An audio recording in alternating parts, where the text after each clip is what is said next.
how to log in to Epic Games account. So if you want to log into your Epic Games account, then first make sure that you have an internet connection.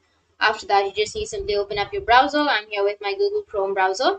Now from here, you need to just go with any account that you're comfortable with and search for Epic Games.